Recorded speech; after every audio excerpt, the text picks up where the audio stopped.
वनीरदाभा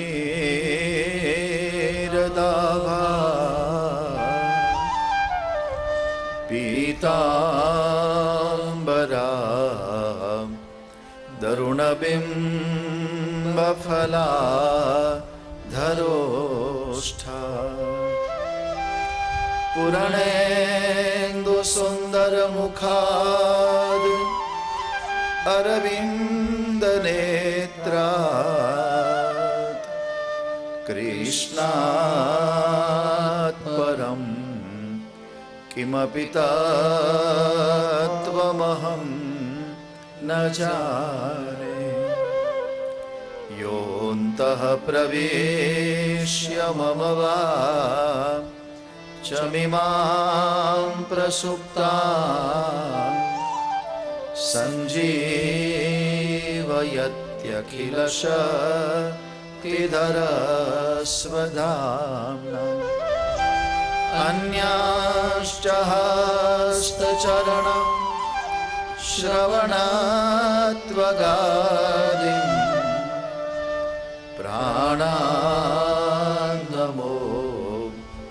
भगवते पुरुषाय तुभ्यं। प्राणान्नमो भगवते पुरुषाय तुभ्यं। रामकृष्ण हरे मुकुंद मुरारे। रामकृष्ण हरे मुकुंद मुरारे। रामकृष्ण हरे मुकुंद मुरारे। रामकृष्ण हरे मुकुंद मुरारे। पांडुरंग पांडुरंग पांडुरंग हरे।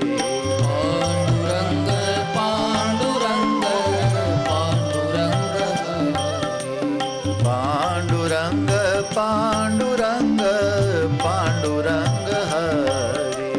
पांडुरंग पांडुरंग पांडुरंग हरे।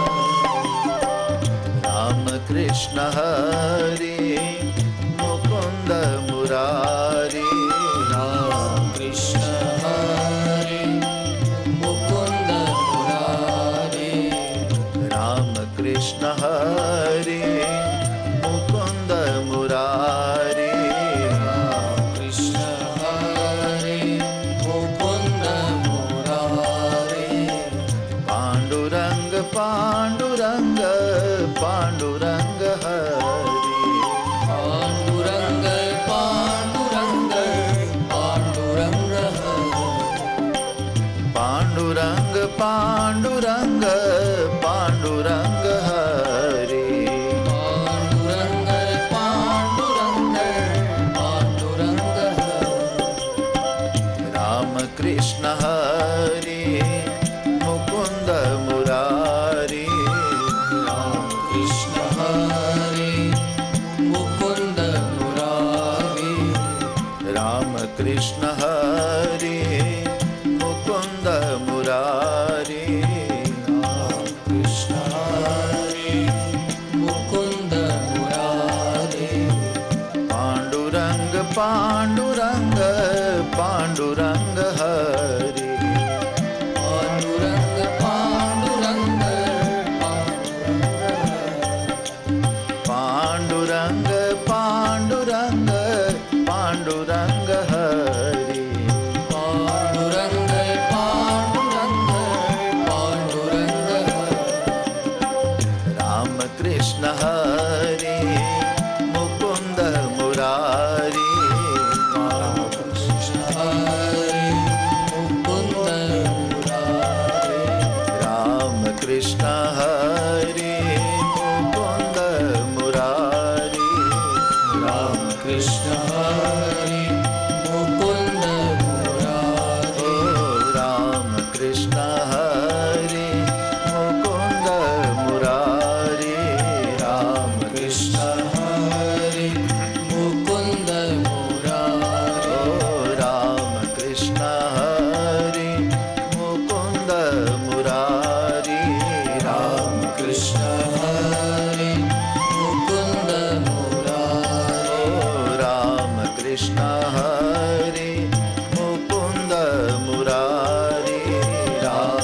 कृष्ण हरे मुकुंद मुरारे राम कृष्ण हरे मुकुंद मुरारे राम कृष्ण हरे मुकुंद मुरारे राम कृष्ण हरे मुकुंद मुरारे राम कृष्ण हरे मुकुंद मुरारे बालकृष्ण लाल की जय राजा रामचंद्र भगवान की जय सद्गुरु भगवान की जय श्री गोवर्धन नाथ की जय उद्धव राम जी महाराज की जय ओम नमः पार्वती पतये हर हर महादेव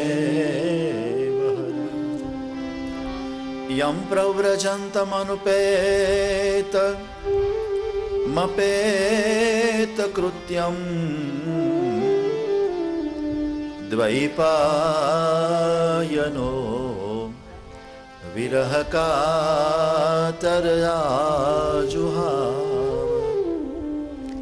पुत्रेति तन्मयतया तरवोऽभिनेदु स्तमसर्वभूतं हृदयं मुनिमानतोऽस्मि नमोऽस्तु ते व्यास विशालबुद्धे फुल्लारविन्दा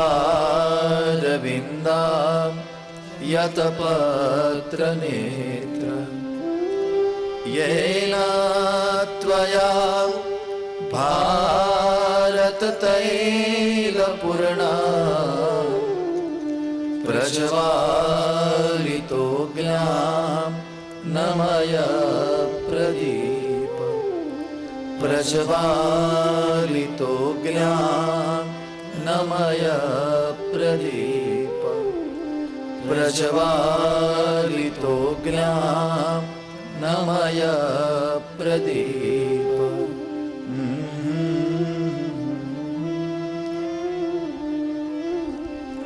प्रभुनंद कुमारो मैं स्वामिनी वृषभानुजा कृतार्थोऽहं कृतार्थोऽहं कृतार्थोऽहं न संशय।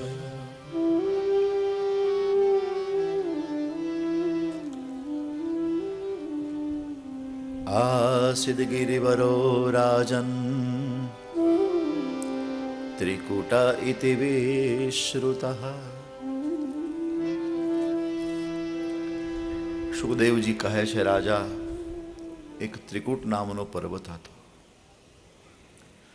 એ પર્વતના ઉપર એક ગજરાજ રહેતો હતો. હાથી પરિવારની સાથે સુખી સંપન્ન હતો. ફળો પુષ્પો એને પર્વત ઉપર મળતા હતા. પણ ઉનાળાની મોસમ આવી.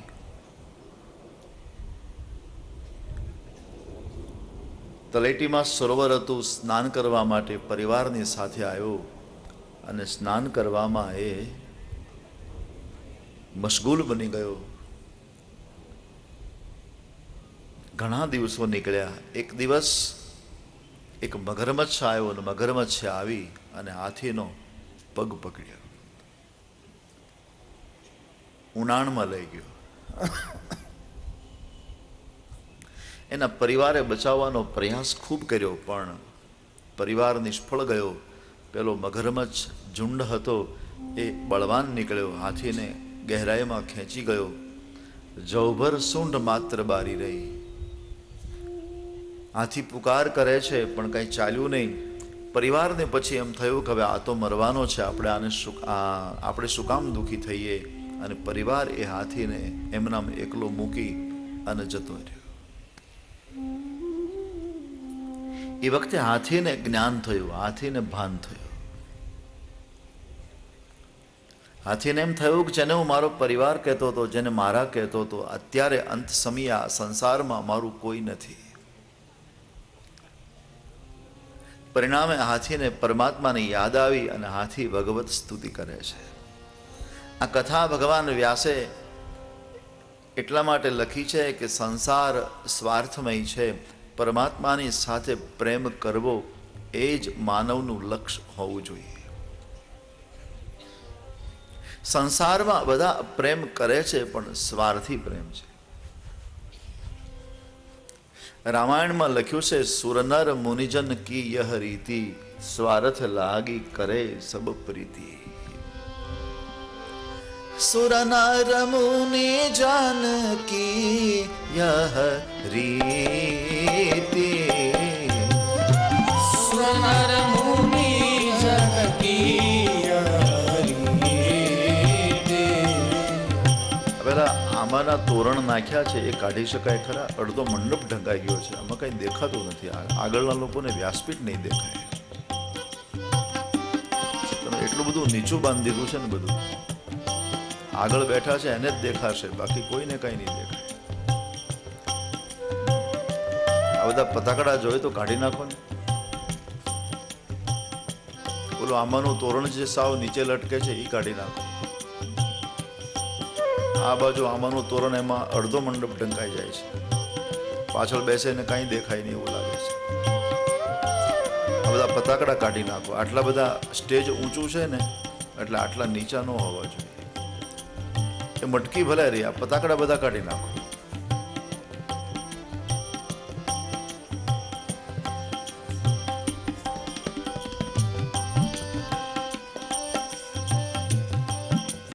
તો ગરમી બહુ થતી હતી મારે, બહુ ગરમી થતી. એ મટકી ભલાઈ રહી, એ હવે પછી મટકીને અસર થશે એટલે વાંધો નહીં આવે.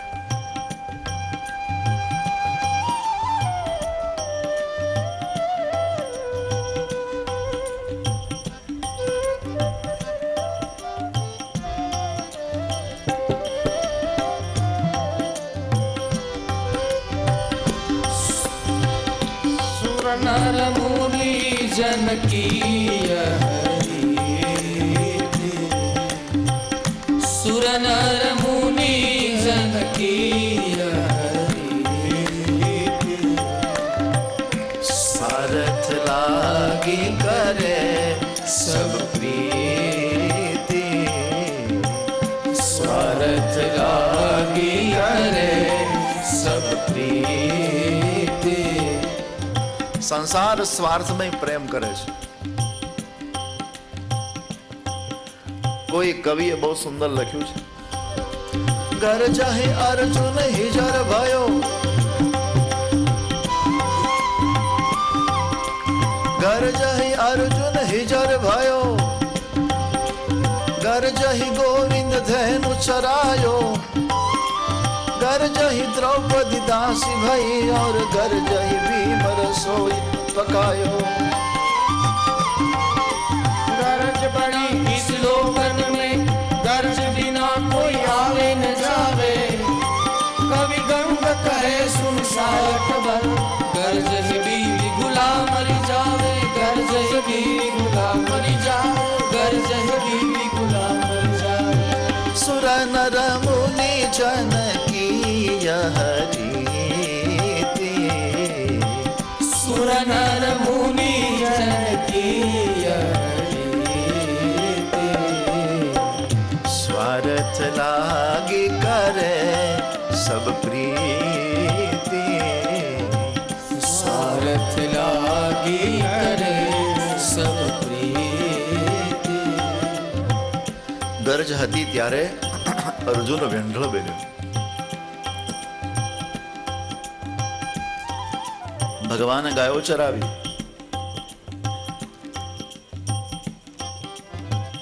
દ્રૌપદી દાસી બની ગઈ, ભીમ રસોઈ પકાવી. હાથીને થયું બસ પરમાત્મા જ મને બચાવી શકે, અને પરિણામે હાથી ભગવત સ્તુતિ કરે છે. નમો ભગવતે તસ્મૈ યત એતશ્ચિદાત્મકઃ પુરુષાયાદિ બીજાય પરેશાયાભિ ધીમહિ यस्मिन्निदं यतश्चेदं येनेदं य इदं स्वयं योऽस्मात् परमाश्चर्यः सम्प्रपद्ये स्वयं भुव। नमो नमस्तेऽखिलकारणाय निष्कारणायाद् भूतकारणाय सर्वागमाम्नाय महार्णवाय नमोपवर्गाय परायणाय नमो नमस्ते। દિવ્ય મંત્રો વડે હાથી ભગવત સ્તુતિ કરે છે. ભગવાન વૈકુંઠમાં બેઠા હતા, પરમાત્માના કાને અવાજ ગયો, ભગવાન ઉતાવળા થયા હાથીની પાસે આવવા માટે. ગરુડજીને ખબર પડી ભગવાનને ક્યાંય ઉતાવળથી જવું છે, પરિણામે ગરુડજી પાંખ ફફડાવી ભગવાનની પાસે આવ્યા. પરમાત્માને કહ્યું, ભગવાન બિરાજો મારી પીઠ પર, હમણાં હું તમને પહોંચાડી દઉં જ્યાં જવું હોય ત્યાં. ભગવાને કહ્યું, ગરુડજી હું તમારા પીઠ પર બેસું, તમે પછી ઉડો, ગતિ પકડો અને મને ઉતારો, ત્યાં તો મારો હાથી ડૂબી જાય. એમ કહેવાય છે આ સંસારમાં વધારેમાં વધારે ગતિમાન ભગવાનનું ગરુડ છે. પણ ગરુડના કરતા એક વસ્તુ ગતિમાન છે, માનવનું મન. મનની ગતિ કેટલી, મનનો વેગ કેટલો. 1 મિનિટમાં આખું અમેરિકા ફરીને પાછું આવી જાય. ટિકિટ જોઈ નહીં, વિઝાની જરૂર નહીં.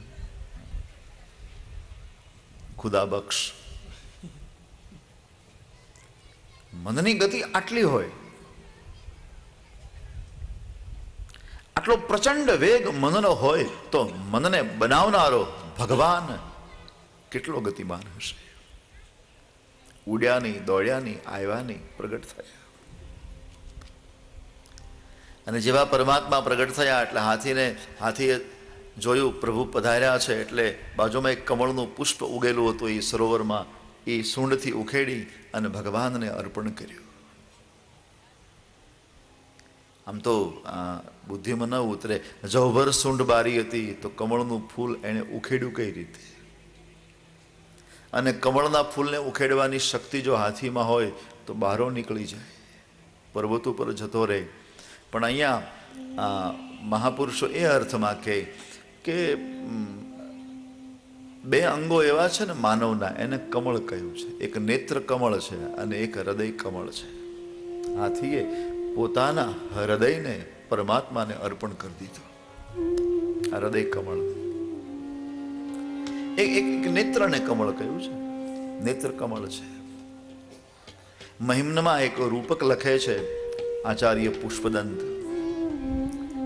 વિષ્ણુ ભગવાને એક સંકલ્પ એવો કર્યો કે ભાઈ મારે રોજ ભગવાન શંકરના ચરણોમાં 1000 કમળના પુષ્પો ચડાવવા. આવો સંકલ્પ કરીને રોજ 1000 પુષ્પો ચડાવે કમળના. વર્ષો સુધી આ નિયમ ભગવાન વિષ્ણુએ જાળવ્યો. એમાં એક દિવસ ભગવાન શંકરે પરીક્ષા કરી અને એક પુષ્પને ઓછું કરી નાખ્યું. ગણ્યા, ઘટ્યું. બીજી વાર ગણ્યા, ઘટ્યું. હવે પૂજા કરતા કરતા ઉઠાય નહીં. હવે ગણે તો એક ઘટે, જો 1000 ચડાવે નહીં તો સંકલ્પ તૂટે. એક સમસ્યા આવી અને પરિણામે ભગવાન વિષ્ણુએ પોતાની આંખને કાઢી અને ભગવાન શિવના ઉપર મૂકી દીધી. આ દ્રશ્ય જ્યારે જોયું ત્યારે પુષ્પદંતે એક શ્લોક લખ્યો, હરિસ્તે સહસ્ત્રમ કમલ બલિમાધાય પદયો યદેર કોને તસ્મિન નિજમુદહર નેત્ર કમલમ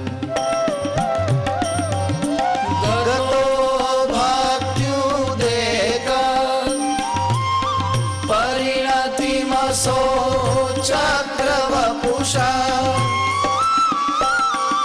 ત્રયા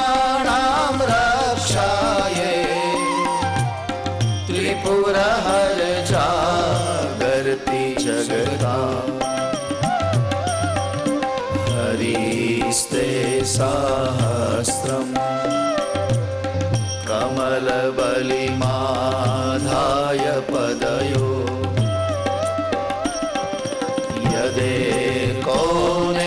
तस्मिन् निजमुदहरन् नेत्रकमलम्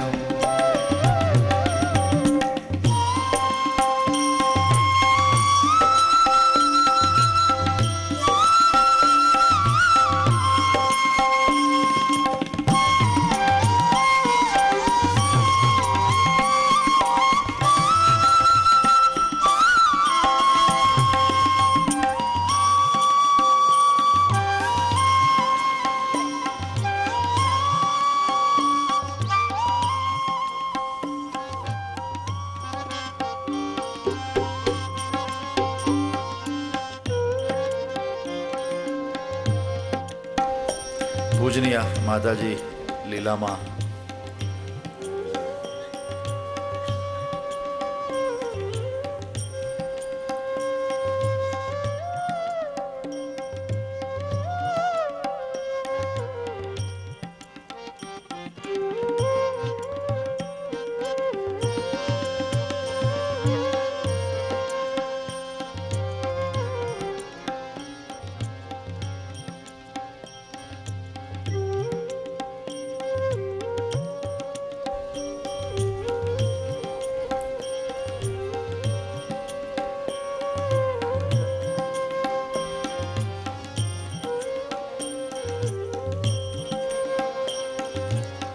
यदेर्कोने तस्मिन् निजमुदहरन् नेत्रकमलम्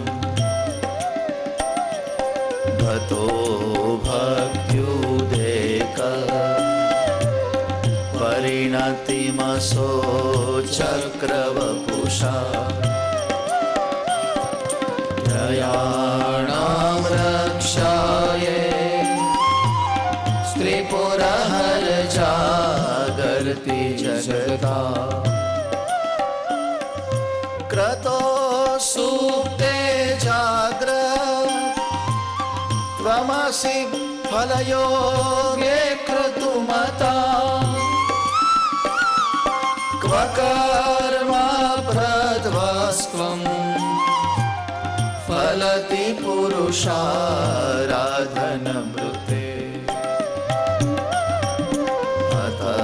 स्वां सम्प्रेक्ष क्रतुषु फलदाना प्रतिभुवम् श्रुतो श्रद्धा बद्ध्वा बडपरिकर कर्म सुजन हरिस्ते सहस्रम कमलबलिमाधाय पदयो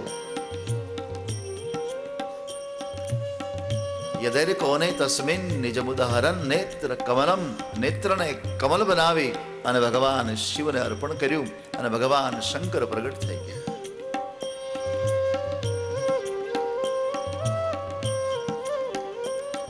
આમાં કઈ એવી કોઈ કથા નથી કે ભગવાન શંકરે વિષ્ણુ ભગવાનને કીધું કંઈ માગો ને હું તમને કંઈ આપું, પણ ભગવાન શિવજી રાજી થઈ ગયા, બહુ રાજી થયા. એટલે પોતાની પાસે એક ચક્ર હતું સુદર્શન. એટલે ભગવાન શિવે વિચાર કર્યો કે મારે શું કરવું. આ ભગવાન વિષ્ણુને કહ્યું એક કામ કરો, આ તમે રાખો. વિષ્ણુ ભગવાને કીધું મારે શું કરવું.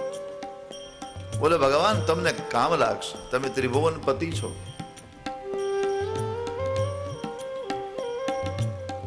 અને ભગવાન વિષ્ણુ ચક્ર ધારણ કરે છે. શું કામ?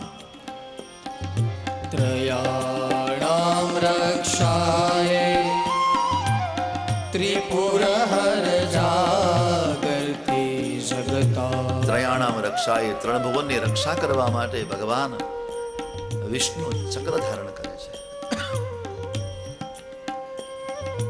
એ તો પછી મહાપ્રભુજીએ વલ્લભાચાર્યજીએ એમ કહ્યું કે ત્રણ ભુવનની રક્ષા તો ભગવાન કરે જ છે, પણ વિશેષ કરી અને એના ભક્તોની રક્ષા કરવા માટે ભગવાન ચક્ર ધારણ કરે છે. વૈષ્ણવાનામ હિતાર્થાય ચક્રમ ધારયતે હરિ. વૈષ્ણવાના મિતાર થાય. ચક્રમ ધારે તે હરી. વૈષ્ણવોનું હિત કરવા માટે, એના ભક્તોનું હિત કરવા માટે. તો અહીંયા ભગવાન વિષ્ણુ પોતાના નેત્રને કમળ બનાવી અને ભગવાન શિવને ચડાવી શકતા હોય તો અહીંયા અમારા હાથીએ હૃદયરૂપી કમળ ભગવાનને ચડાવ્યું અને પરમાત્મા પ્રસન્ન થયા. ચક્રને આજ્ઞા કરીને ચક્ર ગયું અને ઝુંડના મગરમચ્છના ગળે ધસાયું. આ મગરમચ્છના મસ્તકને જુદું કરી નાખ્યું અને મગરમચ્છને પરમાત્માએ મુક્તિ આપી, એનો ઉદ્ધાર કર્યો.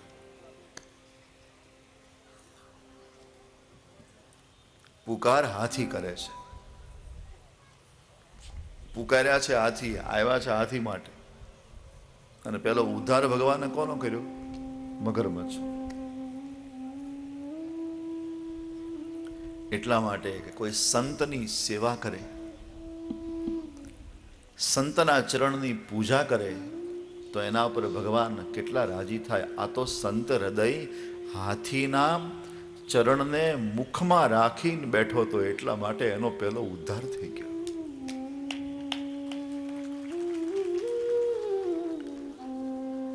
ઇન્દ્ર મહારાજને એકવાર પરિક્રમા કરવાની ઈચ્છા થઈ ને ઇન્દ્ર મહારાજ પૃથ્વીની પરિક્રમા કરવા માટે નીકળ્યા. ઐરાવતના પર બેસીને એમાં થોડું ચાલ્યા તો દુર્વાસા સામા મળ્યા. દુર્વાસા ક્યારે ખુશ હોય નહીં, પણ આજ ખુશ બહુ હતા. લગભગ તો એ ક્રોધમાં જ બેઠા હોય, પણ આજ બહુ ખુશ હતા. ખુશ એટલા માટે હતા કે વૈકુંઠમાં ગયા હતા અને વૈકુંઠમાં ભગવાન નારાયણે એની પૂજા કરીને ફૂલની માળા પહેરાવી અને લક્ષ્મી માતાએ એને પ્રસાદ આપ્યો. એટલે માતાજીના હાથનો પ્રસાદ પ્રાપ્ત થયો અને ભગવાન દ્વારા સન્માન થયું. ભગવાને પૂજા કરી દુર્વાસાની, એટલે આજ બહુ ખુશ હતા. એમાં ઇન્દ્ર સામો મળ્યો એટલે સન્માન કરવાની ઈચ્છા થઈ કે આ દેવરાજ છે, દેવતાઓનો રાજા છે, મારે આનું સન્માન કરવું જોઈએ. અને ત્યાં કોઈ સન્માનની સામગ્રી હતી નહીં, એટલે પોતાના જે કંઠમાં પુષ્પની માળા હતી એ કાઢી. હવે એ માળા ભગવાને પહેરાવેલી હતી, એ પોતાના કંઠમાંથી કાઢી અને ઇન્દ્ર મહારાજને પહેરાવી. એટલે ઇન્દ્ર મહારાજે એ પોતાના કંઠમાંથી કાઢી અને હાથીના મસ્તકના પર ફેંકી દીધી. સત્તા અને સંપત્તિના મદમાં મદાંધ બન્યો હતો. હાથીએ સૂંઢમાં લઈ નીચે નાખી, એના પર હાથીએ પગ મૂક્યો અને એ વખતે દુર્વાસાનું સૂતેલું જનાવર જાગી ગયું. ક્રોધ આવ્યો. ક્રોધના આવેશમાં દુર્વાસાએ કહ્યું, એ ઇન્દ્ર, સત્તા અને સંપત્તિના મદમાં તું મદાંધ બન્યો છો. હું તને શાપ આપું, તારી પાસે સત્તા અને સંપત્તિ નહીં રહે. પતન થયું. દેવતાઓ દુર્બળ બન્યા. એ વખતના બધા રાક્ષસો હતા ને, એણે ચડાઈ કરી સ્વર્ગના ઉપર અને સ્વર્ગનું શાસન અસુરોએ, રાક્ષસોએ પોતાના કબજે કરી લીધું. હાહાકાર થયો. નિર્બળ બનેલા દેવતાઓ ઇન્દ્ર મહારાજને સાથે રાખી પિતામહ બ્રહ્માની પાસે ગયા અને બ્રહ્માજીને કહ્યું કે અમારું સ્વર્ગ અમને પાછું મળે એટલા માટે કંઈ ઉપાય બતાવો. ચાલો આપણે ભગવાન નારાયણની પાસે જઈએ. અને ભગવાન નારાયણની પાસે ગયા. ભગવાન નારાયણને આપવીતી સંભળાવી. ભગવાન નારાયણે બ્રહ્માજીને કીધું, તમારી આપવીતી જાણું છું મહારાજ, સ્વર્ગનું શાસન તમને પુનઃ પ્રાપ્ત કરવું હોય દેવતાઓને કહો, સમુદ્ર મંથન કરે તો હું અંદરથી અમૃત લઈ અને પ્રગટ થઈશ. પણ એના માટે તમારે સમુદ્ર મંથન કરવું પડે. પછી ઘણા લોકો એમ કહે કે ભાઈ ભગવાનને અમૃત આપવું તો એમને આપી દીધું હતું, લ્યો આ ઘડો લઈ જાઓ, પી જાઓ. નહીં, ભગવાન કે તમારે પુરુષાર્થ કરવો પડે, પછી હું તમને ફળ આપું. એટલે સમુદ્ર મંથન કરો તો હું અમૃત કુંભ લઈને પ્રગટ થાવ. આપણે ત્યાં પરમાત્મા છે ને આ રીતની આ વહેંચણી સિદ્ધિ કરેલી જ છે. ભગવાન કે ખેતર તમે ખેડો તો વરસાદ હું લાવું, પછી વાવો તમે તો ઉગાડું હું. આ બધી કામની વહેંચણી છે. પછી સંભાળ તમે રાખો તો એને ફળ અનાજ હું લાવું. અને પાછું તમે એ અનાજને પીસી આટો બનાવી રોટી બનાવી અને ખાવ તમે તો પચાવું હું. વહેંચણી છે. તમે સમુદ્ર મંથન કરો. બ્રહ્માજીએ કહ્યું સમુદ્ર મંથન કરવું એ બહુ કઠિન કામ છે. આપણે એકલાથી ન થઈ શકે. આપણે અસુરનો સહારો લઈ લઈએ. અસુરોની પાસે ગયા છે. રાક્ષસોને કહ્યું આપણે સમુદ્ર મંથન કરીએ તો. રાક્ષસોએ કહ્યું તો શું? બોલે આપણે સમુદ્ર મંથન કરીએ તો અંદરથી અમૃત નીકળશે. રાક્ષસોએ કહ્યું એક શરત, જેટલું પણ અમૃત નીકળે ને એમાંથી અડધું અમને આપી દેવાનું. દેવતાઓ વિચાર કરે કે અડધું આને આપીએ તો આ પણ અમર બને. બ્રહ્માજી પાસે આવ્યા અને કહ્યું કે આ રાક્ષસો તો અડધું અમૃત માગે છે. બ્રહ્માજી કે અત્યારે હા કહી દઉં ને, નીકળે ત્યારે જોયું જાય છે. પરમાત્મા કંઈક માર્ગ કરશે.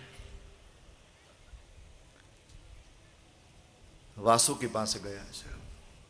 નેતૃ બનવા માટે આગ્રહ કર્યો. વિશાળ મંદરાચળને લાવ્યા છે.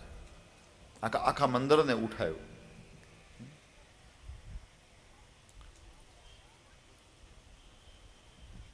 સમુદ્રમાં પધરાયું.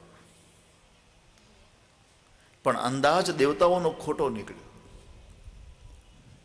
મંદરાચળ કરતા પર્વતની ઊંચાઈ કરતા સમુદ્રની ગહેરાઈ વધારે નીકળી. પરિણામે પર્વત ડૂબવા લાગ્યો.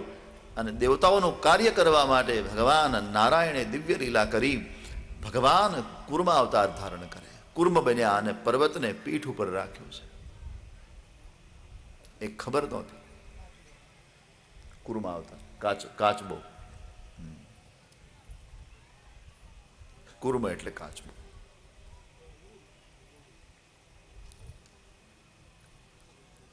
વાસુકી વીટલાઈ ગયા.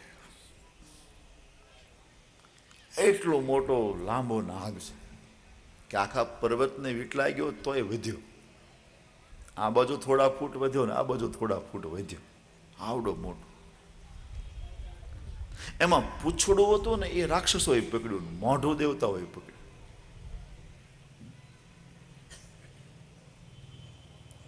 રવૈયો મંદરાચળ છે. પણ એમાં જ્યાં મંથન આમ શરૂ કરવાની બિલકુલ તૈયારી કરી ત્યાં રાક્ષસોમાં ચર્ચા નીકળી કે આ આપણું અપમાન કહેવાય. કેમ? આપણને પૂંછડું પકડાયું ને એને મોઢું પકડ્યું. અને આપણે શું કાંઈ હલકા છીએ? એટલે પાછા આખો આમ સાગર વિતાવીને પાછા એની પાસે ગયા મીટિંગ કરી દેવતાઓએ. જો આપણે એક બાપના દીકરા છીએ. અને ખરેખર આ રાક્ષસો અને દેવતાઓ એક બાપના દીકરા છે. માં જુદી જુદી છે.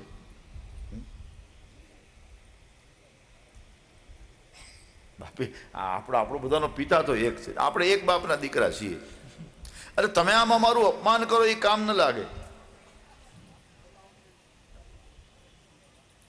અમને કેમ પૂંછડું પકડાયું?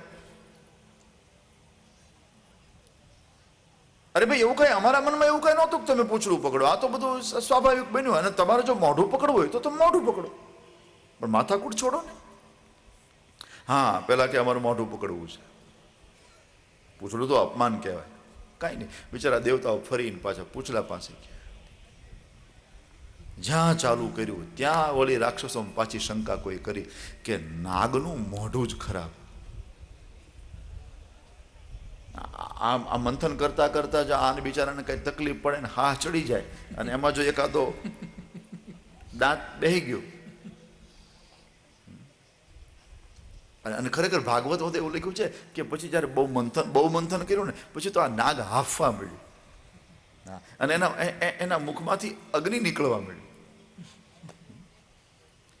નાગનું મોઢું જ ખરાબ, પૂંછડું જ સારું.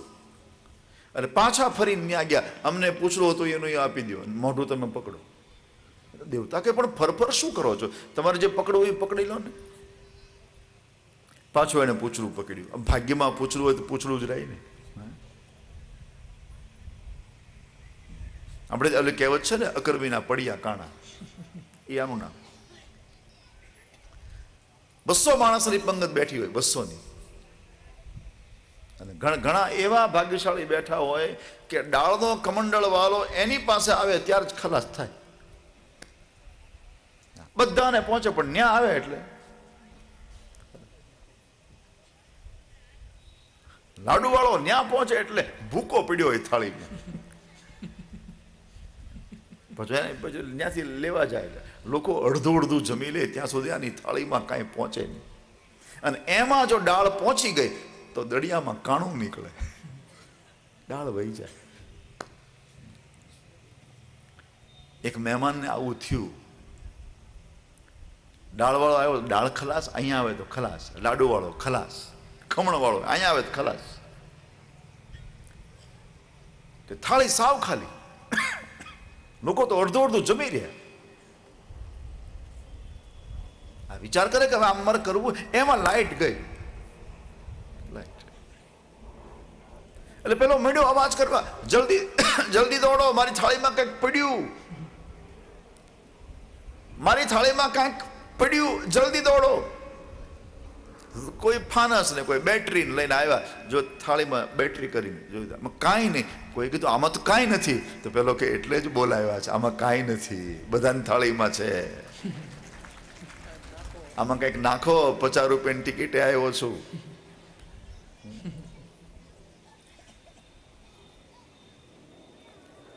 મંથન શરૂ થયું.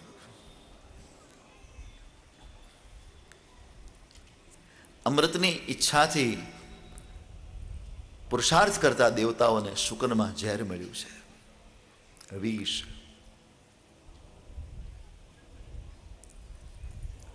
આમ તો આપણી બધાની આ કથા છે. સંસાર સાગરને બંને પ્રકારના જીવો મથે છે. સુરી આસુરી, દૈવી સંપત્તિ વાળા, આસુરી સંપત્તિ વાળા. અને મેં તમને ગઈકાલે પણ ચર્ચા કરી હતી કે આ સંસારનો પ્રત્યેક વ્યક્તિ સુખ માટે પ્રયાસ કરે છે.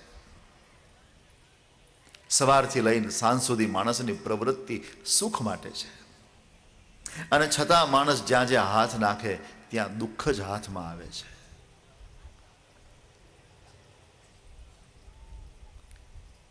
અમૃતની અપેક્ષાથી મંથન કરતા દેવતાઓના હાથમાં વિષ આવ્યું છે. અને એ વખતે તો ભગવાન શંકર વિષ પી ગયા. એ વખતે તો એ ભગવાન શંકર તૈયાર હતા, વિષપાન કરી ગયા. અત્યારે આ સંસાર સાગરને આપણે મથીએ છીએ અને અત્યારે આ સંસારમાંથી દુઃખરૂપી ઝેર નીકળે તો ભગવાન શંકરની આશા ન રખાય, આપણે જ પીવું પડે. અને અત્યારે કોઈ ઝેર પીવે ને એને શંકર કહેવાય નહીં. માકડ મારવાની દવા પીને લાંબો થાય એને એમ કહેવાય કે નીલકંઠ સૂતા છે. મોહબ્બતના સવાલોના ઉત્તર નથી હોતા, અને જો હોય છે ઉત્તર તો બધા સદ્ધર નથી હોતા. સમંદરમાં ડૂબનાર બધા કંકર નથી હોતા, જગતમાં ઝેર પીનારા બધા શંકર નથી હોતા. આપણે જ પીવું પડે. કટોરો વિષનો હાથમાં લઈ અને દેવતાઓ નિર્ણય કરે કે જ્યારે જ્યારે આપણા પર સંકટ આવ્યું ત્યારે ભગવાન શંકરે આપણા સંકટને ટાળ્યું છે, દુઃખને કાપ્યું છે. ચાલો આપણે ભગવાન શંકરની પાસે જઈએ. ઝેરનો કટોરો લઈને દેવતાઓની ટોળી ભગવાન શિવને વિષપાન કરાવવા માટે આવી છે. જો તો ખરા દેવતાઓનો સ્વાર્થ. ભગવાન શંકરને ઝેરનો આગ્રહ કર્યો, તમે ઝેર પીવો.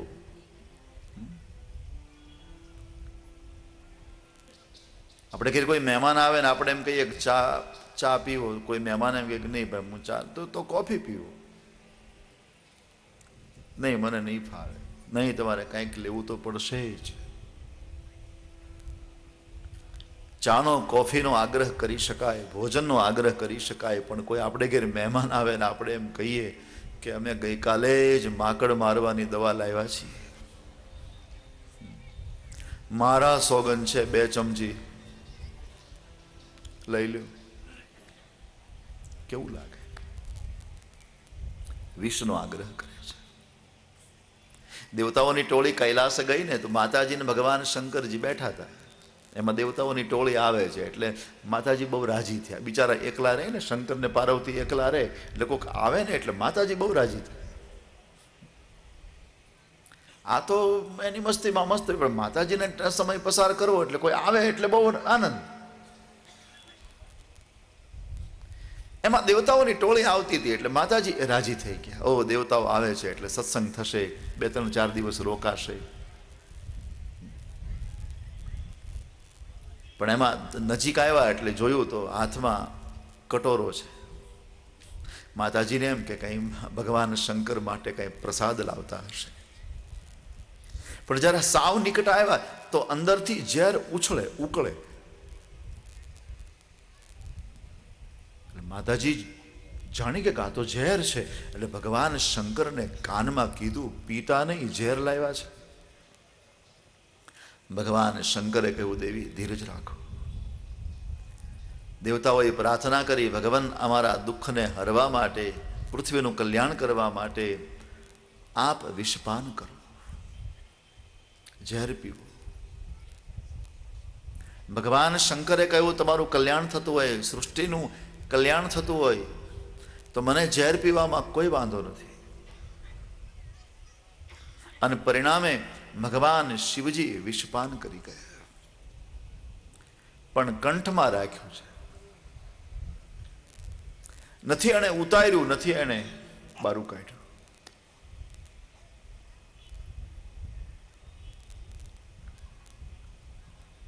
ભગવાન શંકરે બહુ સુંદર શિક્ષા આપી કે કોઈ ઝેર જેવા શબ્દો આપણને કહે ને તો વચ્ચે રાખી કાઢો પણ નહીં, ઉતારો.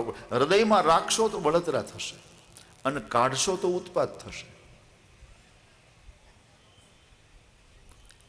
બંદૂકની ગોળી એકનો જ પ્રાણ લે, પણ કડવા વાક્યો બોલનાર અને સાંભળનાર બેયને મારી નાખે છે.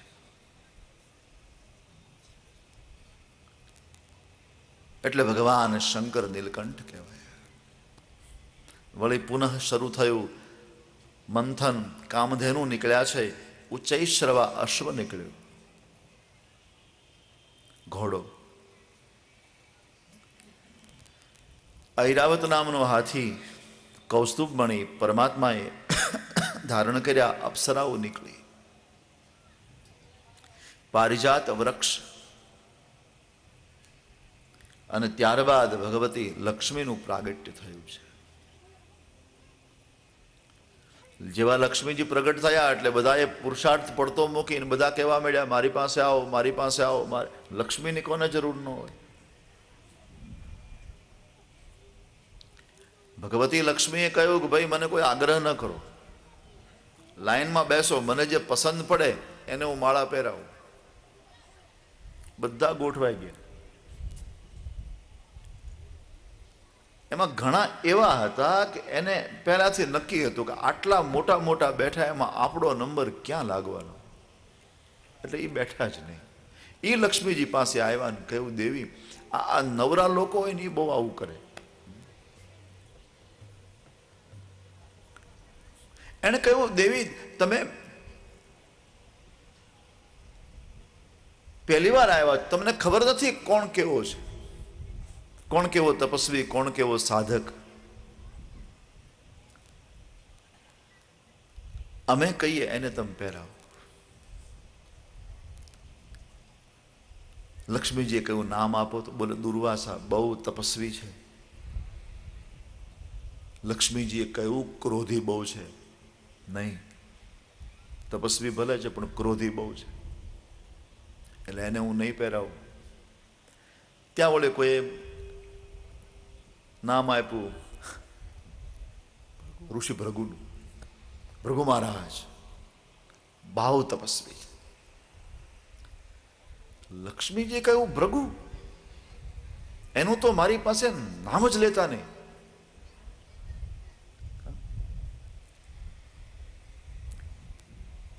એણે ભગવાનના છાતીમાં પગની લાત મારી હતી, એને ઉપરનું.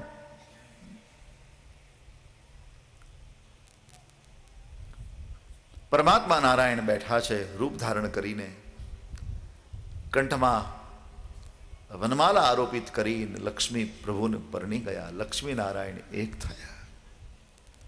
બોલો લક્ષ્મી નારાયણ ભગવાન. કી જય. ત્યારબાદ વારુણી મદિરા નીકળી, શંખ, ચંદ્રમા અને ધન્વંતરી અમૃતનો કુંભ લઈને પ્રગટ થયા. પુનઃ બધાએ પુરુષાર્થ પડતો મૂકી અને દોડ્યા છે. એમાં રાક્ષસો પહેલા પહોંચી ગયા અને અમૃતનો કુંભ જુટવી લીધો.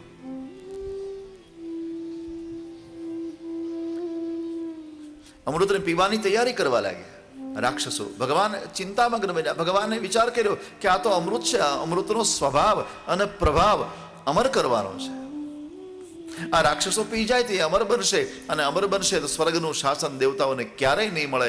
એટલે દિવ્ય લીલા પરમાત્માએ કરી, તુરંત નિર્ણય કર્યો અને પરમાત્મા મોહિની બની ગયા. આ આખા પ્રકરણમાં પરમાત્માએ 3 વખત અવતાર લેવા પડ્યા છે, અને ચોથો વામન.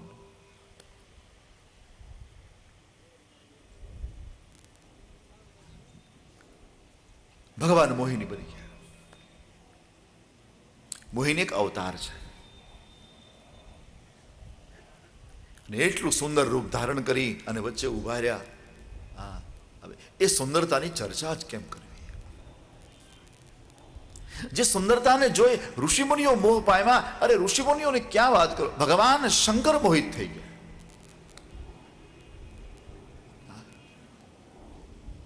અદ્ભુત રૂપ છે. રાક્ષસોની નજર ચોંટી ગઈ અને આપસમાં ચર્ચા કરવા લાગ્યા. ઓહો, શું રૂપ છે, શું રૂપ છે, ક્યાં રૂપ હૈ, ક્યાં રૂપ હૈ. આપસમાં ઘણા તો એમ વાતો કરતા હતા, પૂછો તો ખરા કુંવારા છે કે પરણેલા.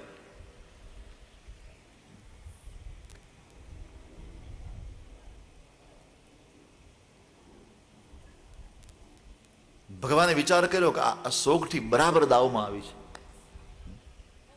પગડે તોડ થાય એમ છે.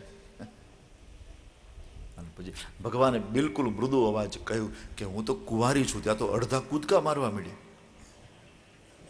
પણ ભગવાને જ્યારે કોમળ અવાજમાં એમ કહ્યું કે હે રાક્ષસો, હું તમારા સાથે જ લગ્ન કરવાની છું, અડધા બેભાન. પણ ભગવાને કહ્યું એક કામ કરો, તમારા હાથમાં જે અમૃતનો કુંભ છે ને એ મને આપી દો, હું મારા હાથે તમને અમૃત પાવ. આ લોકોએ વિચાર કર્યો, આટલી સુંદર નારીના હાથે આપણને અમૃત પીવા મળે એ તો આપણું સૌભાગ્ય છે. એક તો અમૃત બાજે આ સુંદરતા, આ રાક્ષસી પ્રવૃત્તિ છે. નારી પીરસે અને પછી એ આપણે પ્રાપ્ત કરી, આ રાક્ષસી પ્રવૃત્તિ છે. અત્યારે તો ફેશન થઈ ગઈ છે. અને સુંદરતાના આધારે જ માત્ર નારીનું જ્યારે મૂલ્ય થાય ત્યારે સમાજમાં થોડીક અવ્યવસ્થા ફેલાય. આ નિયમ છે. સુશીલ હોય, સંસ્કારી હોય,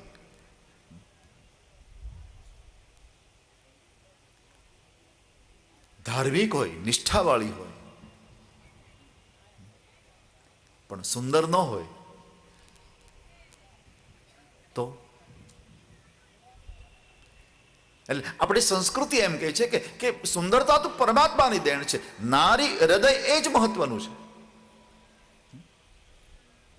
એના હૃદયને જુઓ, સંસ્કારને જુઓ.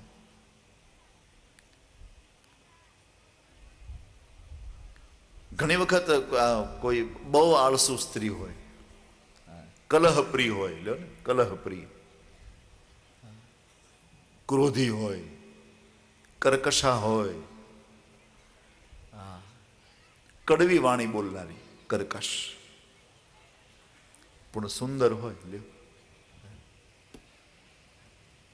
એટલા માટે સુંદરતાથી નારીની એ ન થવી જોઈએ. માત્ર સુંદરતા એનું માપ નથી. આ રાક્ષસોએ નિર્ણય કર્યો, આટલી સુંદર નારી,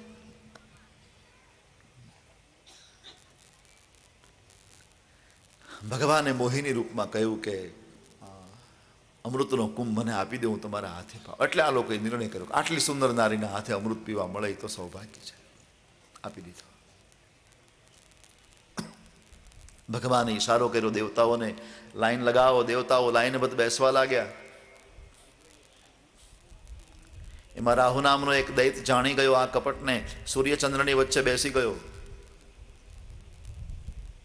ભગવાને રાક્ષસોને કહ્યું, આ ઉપર છે ને પાણી જેવું અમૃત છે, નીચે રગડો માલ, આ માલ તમને પાવ ને પાણી જેવું રાક્ષસોને પાઈ દઉં, દેવતાઓને પાઈ દઉં.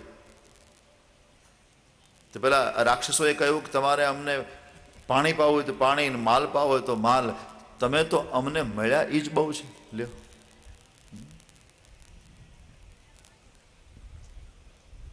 અમૃતમાં આવું હોય ખરું? પાણી ને રગડો, અમૃત સદૈવ અમૃત છે. કોઈ તમને એમ કે આ છાશ ઉપર પાણી જેવી છે, નીચે જરા જાડી છે, રગડો છે, તો એમ માની શકાય છાશમાં આવું હોય. પણ કોઈ એમ કે આ દૂધ ઉપર પાણી જેવું છે, નીચે જાડું છે, તો આપણે આપણી બુદ્ધિનું દિવાળું કાઢ્યું હોય તો માનીએ. જેને બુદ્ધિના દિવાળા કાઢ્યા હોય આ માને. આ લોકો દિવાળા કાઢીને બેઠા છે.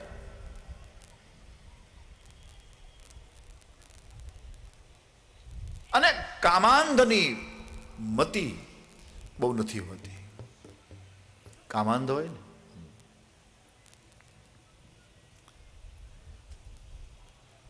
ભગવાને રાહુને અમૃત આપ્યું.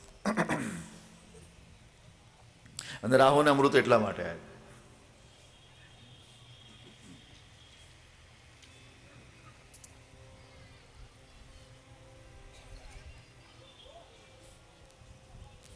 રાહુને અમૃત એટલા માટે આપ્યું કે સૂર્યચંદ્રની વચ્ચે બેઠો છે, એટલે એનાથી જો બંધ કરે, અટકાવે તો કોઈ એક બાકી રહી જાય. અને અથવા તો રાહુને અમૃત એટલા માટે આપ્યું કે પંક્તિભેદ ન કરાય. પંક્તિભેદ પાપ છે.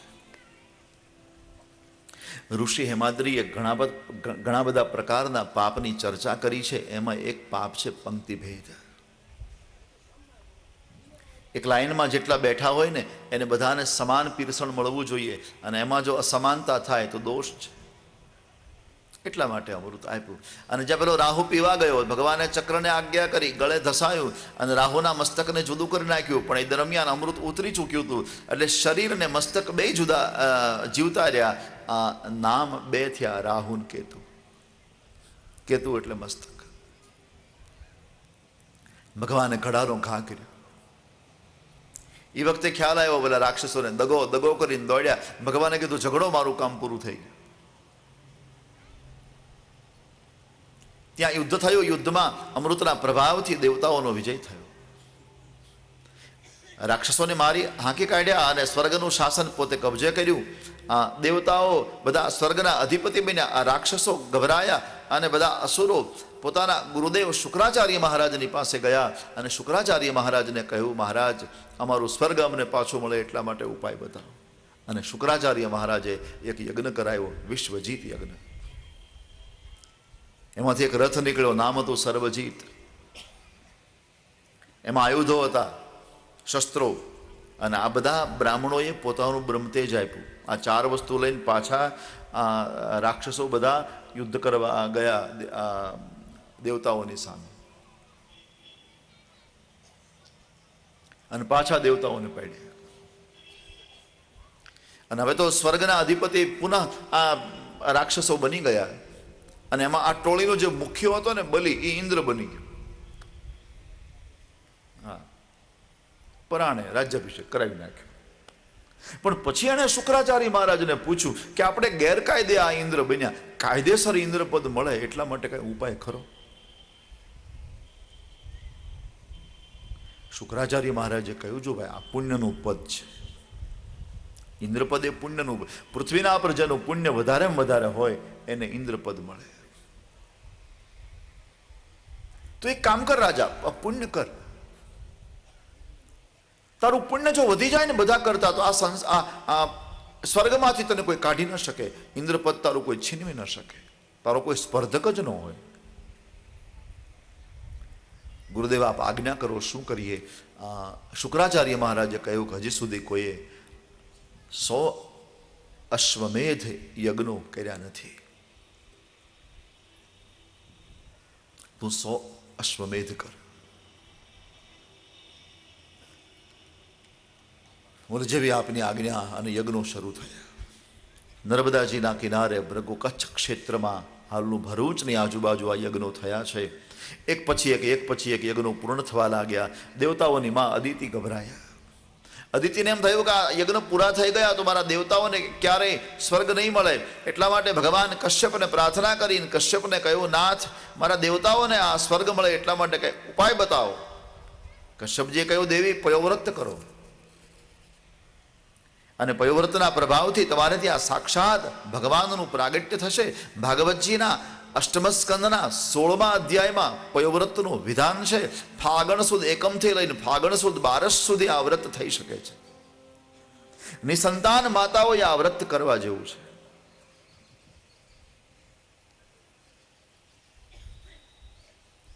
ભગવતી અદિતિ પયોવ્રત કરે છે, અને પયોવ્રતના પ્રભાવથી ભગવતી અદિતિને ત્યાં સાક્ષાત ભગવાન વામનનું પ્રાગટ્ય થયું છે. બોલો વામન ભગવાન કી જય. વામન શબ્દનો અર્થ નીકળે કદ નાનું તે. જનોઈ આપવામાં આવી, બધા દેવતાઓ સત્કાર કરી ગયા, અને માતાજીની પાસે ભિક્ષા માંગવા ગયા. ત્યારે માએ કહ્યું કે પ્રભુ આપ બલિના યજ્ઞ મંડપમાં જાઓ, અને બલિના યજ્ઞ મંડપમાં ગયા છે.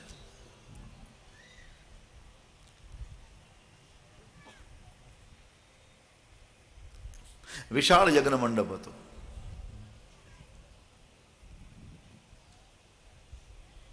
અધવર્યો હોતા આચાર્યો બધા સ્વાહા સ્વાહા કરતા હતા.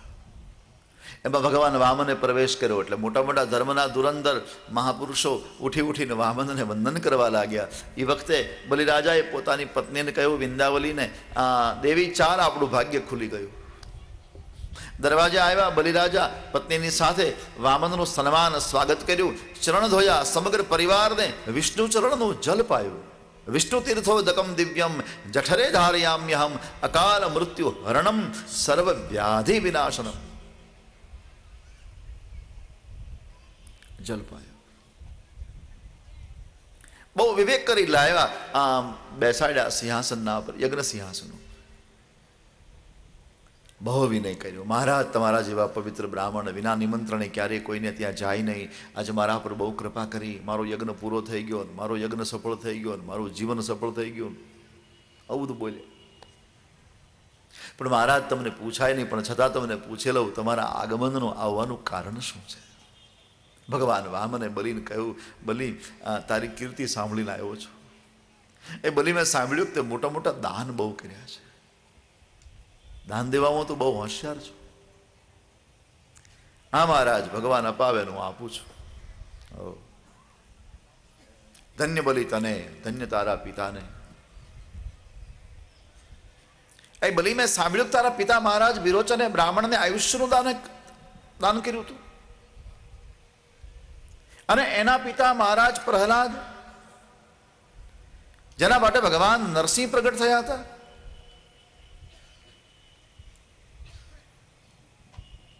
હવે નરસિંહ પોતે છે ને પાછા પોતે બોલે છે. બલી એક બહુ સુંદર કહ્યું, મહારાજ, હા, એટલે વખાણ કર્યા ને બલી બહુ રાજી થઈ ગયો. વખાણ બહુ પ્રિય હોય અભિમાની લોકોને. એ તો આપણા કોઈ વખાણ કરતા આપણે એમ કહીએ કે ના ના ના, એ તો બધું તમારા જેવા વડીલોના આશીર્વાદ ને એ ભગવાનની કૃપા ને આમ બધું આપણે બોલીએ. પણ અંદરથી પાછું એમ થાય કે હજી બોલે, હજી બોલે.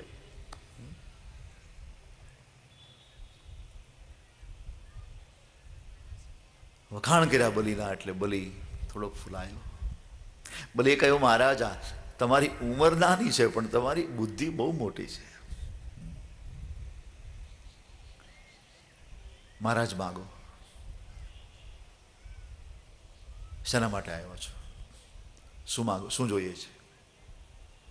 રાજન, તારી પાસે બસ મારી બહુ નાની માંગ છે, બહુ નાની. શું છે? ગઈકાલે એક સદગ્રસ્તના ઓટલે સંધ્યા કરતો હતો. એ સદગ્રસ્ત થઈ મને ઉઠીને કહ્યું, મહારાજ કોઈ બીજે ઘરે જઈને સંધ્યા કરો, પૂજા કરો.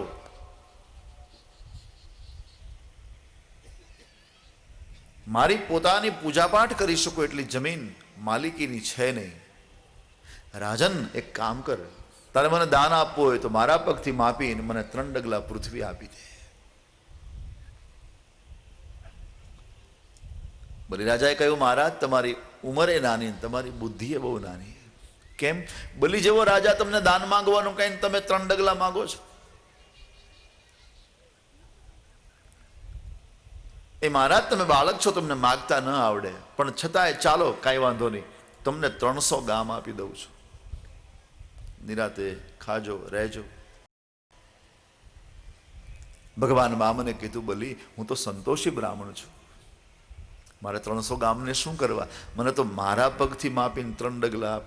જ્યારે જ્યારે 3 ડગલા માગે ને ત્યારે એક શબ્દ ભૂલે નહીં, મારા પગથી માપીને. આ શબ્દ તો વાપરે જ, કારણ કે બીજા કોઈ જો માપવા જાય તો મુશ્કેલી. મારા પગથી માપીને. બલિએ કહ્યું, મહારાજ આ બધું પૂજા પાઠ, આ બધું શું છે? બધું આ પૂજા પાઠ? મહારાજ મૂર્તિ તો બહુ સુંદર છે, શું રૂપ છે મહારાજ. હે મહારાજ, લગ્ન કરવા છે?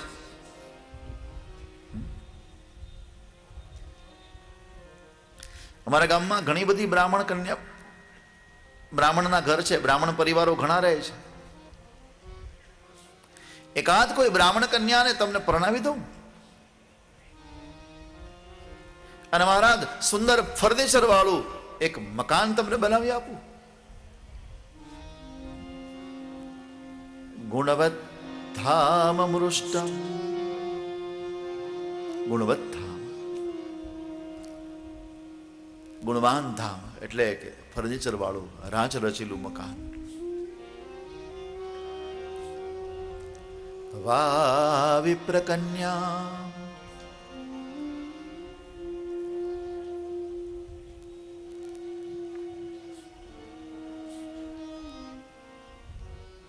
કે મહારાજ અમારા નગરમાંથી વિપ્ર કન્યા તમને પરણાવું. ભગવાને કહ્યું, અમને એમાં રસ નથી, અમારે લગ્ન નથી કરવા, અમારે ઘર પણ નથી જોઈતું.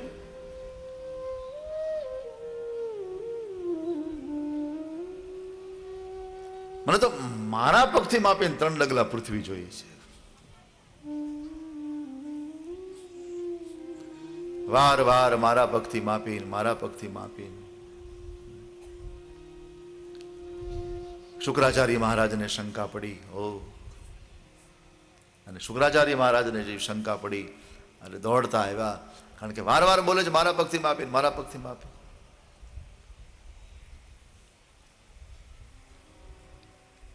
બલિને કહ્યું, બલિ આને આપવાનો સંકલ્પ નહીં કરતો, આજ્ઞા કરી ગુરુ તરીકે શિષ્યને.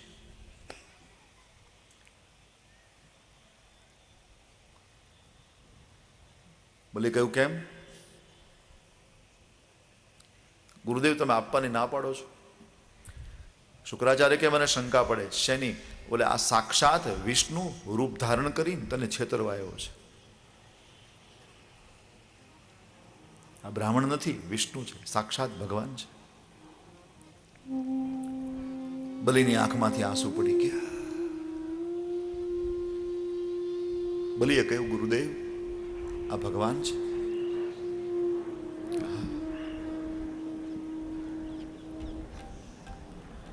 અને બલિએ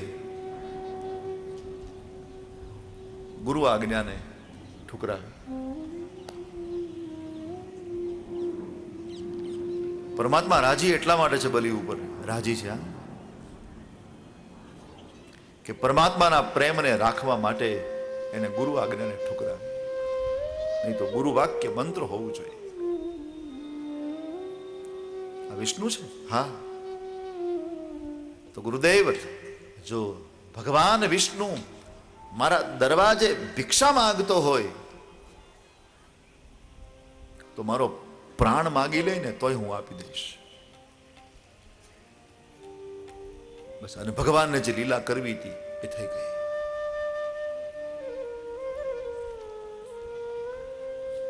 ભગવાનને એમ થયું કે જ્યાં સુધી એનો ગુરુ એના પર પ્રસન્ન છે, રાજી છે, ત્યાં સુધી આનો હું કાંઈ નહીં કરી શકું. એનો ગુરુ એના પર નારાજ થાય તો મારું કામ થાય. અને આયા નારાજગી વોરી લીધી બલી.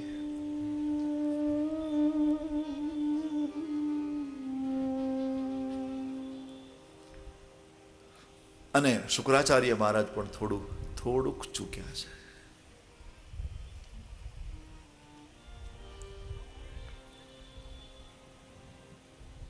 ગુરુના બે કામ છે.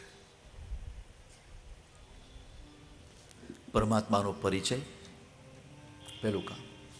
આ ભગવાન છે અને ભગવાન છે પછી શિષ્ય એમ ન કહેવાય કે એની સાબિતી શું, એની ખાતરી શું. ગુરુ કહે, સંત કહે આ ભગવાન, ભગવાન, બસ દલીલ ન કરવી. આ પહેલું કામ. ભગવાનની ઓળખાણ કરાવે, પરમાત્માનો પરિચય કરાવે, મતલબ પરમાત્મા સુધી પહોંચાડે. આ પહેલું કામ. અને બીજું કામ, ભગવાનના ચરણમાં શરણાગતિનો ભાવ જગાવે. આ મહત્વનું કામ. કેવળ ભગવાનનો પરિચય કરાયો પણ શરણાગતિનો ભાવ નહીં જગાવ્યો તો ઈશ્વર તરફથી આપણને કોઈ શું થવાનું?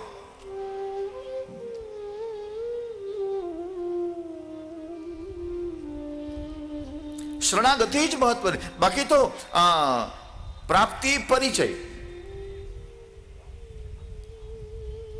શું લાભ? હા, જરૂર આપણને દર્શનનો લાભ થાય. અને એ અર્થમાં જો તમને કહું તો કૃષ્ણ ભગવાન જ્યારે હતા ને આ સૃષ્ટિમાં ત્યારે આપણે હતા. આપણા ઘણા બધા જન્મો થયા. આ કઈ પહેલો અનુભવ નથી આપણો. આપણે જૂનું જામનગરે જોયેલું છે પણ યાદ નથી, એટલું છે બસ. વિસ્મૃતિ છે. અને સારું છે વિસ્મૃતિ છે. ગયા જન્મનું આપણને કંઈ યાદ નથી. એ ભગવાનની લીલા છે.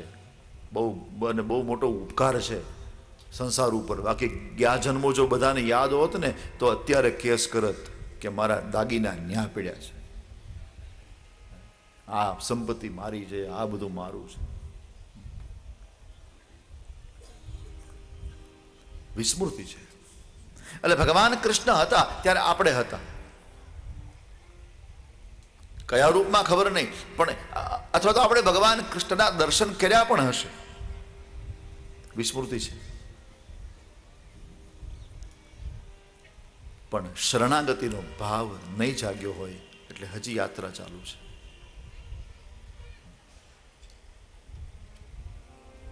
પ્રાપ્તિ થાય, પરિચય થાય, પણ મહત્વની વાત છે શરણાગતિ. અને શરણાગતિનો ભાવ જગાવવાનું કામ સદગુરુ કરે છે. અહીંયા અટકાવ્યા છે.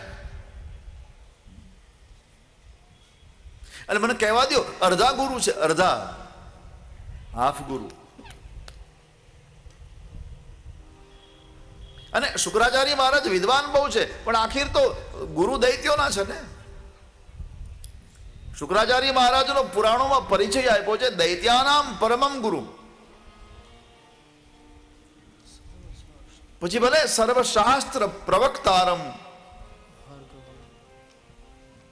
સર્વશાસ્ત્રને પ્રવક્તા છે. આપણી ઋષિ પરંપરામાં કોઈ વધારેમાં વધારે વિદ્વાન સંત મળ્યા હોય તો શુક્રાચાર્ય છે.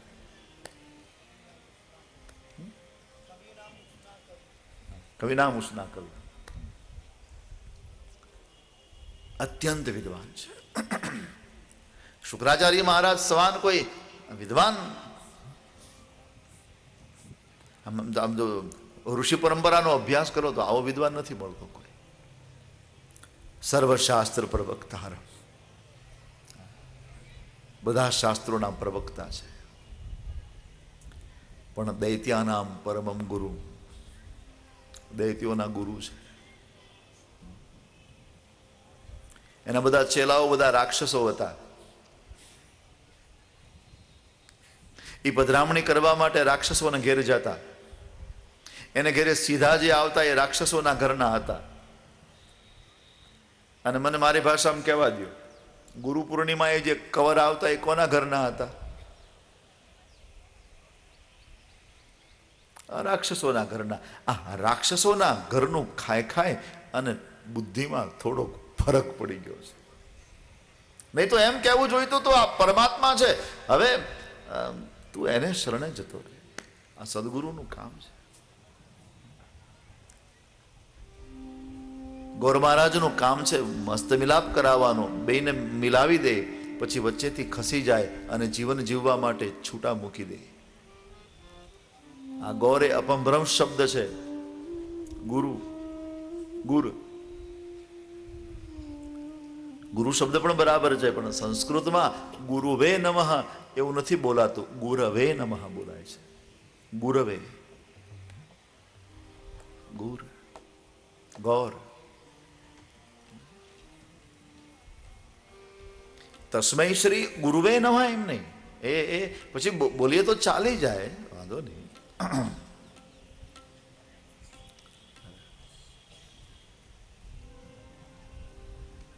પણ વિદ્વાનો જ્યારે સાંભળતા હોય ત્યારે આ બોલીએ તો વિદ્વાનોને ન ગમે. ગુરુ બ્રહ્મા ગુરુ વિષ્ણુ ગુરુદેવો મહેશ્વર ગુરુ સાક્ષાત પરબ્રહ્મ તસ્મૈ શ્રી ગુરુવે નમઃ એમ નહીં, ગુરવે નમઃ. ગુર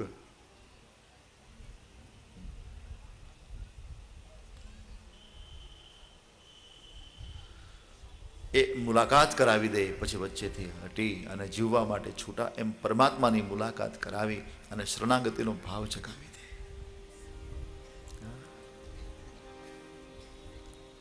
બ્રહ્માનંદજી લખે છે, પ્રભુ પદ પ્રગટ કરાવે પ્રીતિ. પ્રભુ પદ પ્રગટ કરાવે પ્રીતિ. પ્રભુ પદ પ્રગટ કરાવે પ્રીતિ. પ્રભુ પદ પ્રગટ કરાવે પ્રીતિ. ભરમ મિટાવે ભારી. પરમ મિટાવે ભારી. પરમ સુખાનું સકલ જીવન પર. પરમ કૃપાનું સકલ જીવન પર. હરિ સમ સબ દુઃખ હારી જગતમાં સંત પરમ હિતકારી. જગતમાં સંત પરમ હિતકારી. સંત પરમ હિતકારી.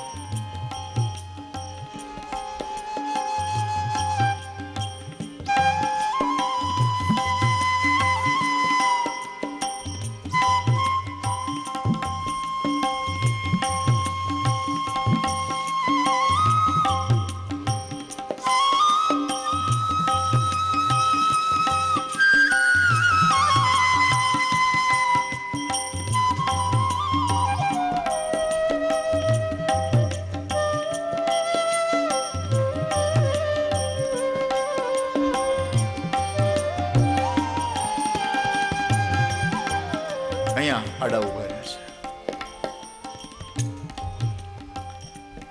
ભગવાન વામને કહ્યું, બલી અમે સંકલ્પ કર્યા વગર દાન ન લઈએ. સંકલ્પ કર. પાણીની જારી ભરી છે.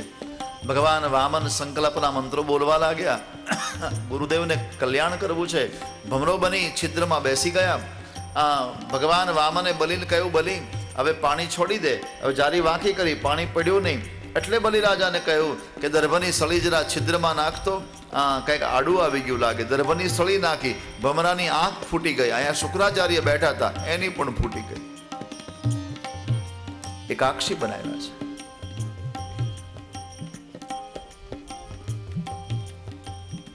સંકલ્પ પૂર્ણ થયો અને ભગવાન વામને કહ્યું, મને બતાવ હું ક્યાંથી માપું. બધા યજ્ઞ મંડપની બહાર આવ્યા છે અને ભગવાન વામનને આજ્ઞા કરી, મહારાજ હવે માપી લો. અને જ્યાં માપવાનું કહ્યું પણ ત્યાં તો યથા નદી નામ બહવંબુ વેગા સમુદ્ર મેવાભિમુખાદ અતલ વિતલ તલાતલ રસાતલ ભૂતલ પાતાલ. બ્રહ્માંડ ભગવાનના શરીરમાં જોયા અને એક જ પાદમાં પૃથ્વી માપી છે.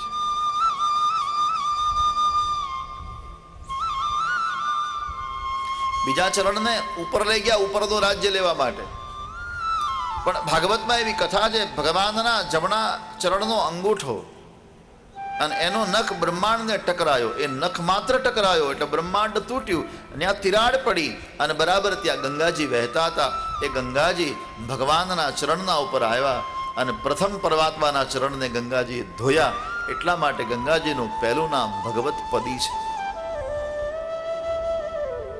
ગંગાજી પ્રથમ પરમાત્માના ચરણ ઉપર આવ્યા એટલા માટે ભગવત પદી. પછી બ્રહ્માજીના કમંડળમાં આવ્યા, પછી ભગવાન શંકરની જટામાં આવ્યા અને ભગવાન શંકરની જટામાંથી પછી ભગીરથ લાવ્યા એટલે ભાગીરથી કહેવાય. ગંગા તો એટલા માટે કહેવાય એ પવિત્ર છે.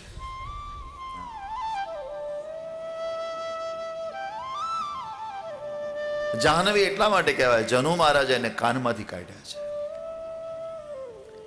અને બલીને કહ્યું ત્રીજો ચરણ ક્યાં મૂકું બોલ.